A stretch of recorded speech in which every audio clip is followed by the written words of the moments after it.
Hi guys! Welcome back to another video. So for this vlog, another bottle detail review na naman tayo. Dahil isa to sa mga pabangong binili ko nung nagsa-start pa lang ako mag-collect ng fragrance. So this is Nautica Voyage. So yung presentation niya, very simple lang. So clear glass bottle, tapos may white print siya dito na name ng house and name ng fragrance. So walang detail sa gilid and sa likod. Sa ilalim naman, makikita niyo yung shape ng bottle. So may pagka semicircle siya. So yan, yung view niya sa top. So sa ilalim, makikita nyo, andyan yung sticker na my batch code, which is 1132. Andyan din yung size and concentration and other info about the fragrance. So yan, nakikita nyo yung color ng juice. So may pagka light blue color siya.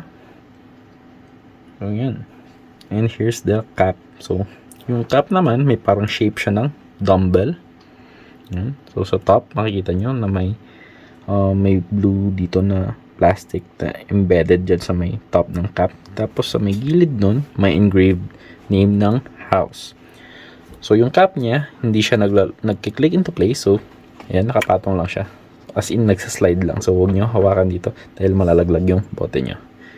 So yan, made of plastic lang siya. Very, very cheap plastic. So kita-kita naman yan sa tingin pa lang, di ba? And here's the atomizer. So here's the spray naman.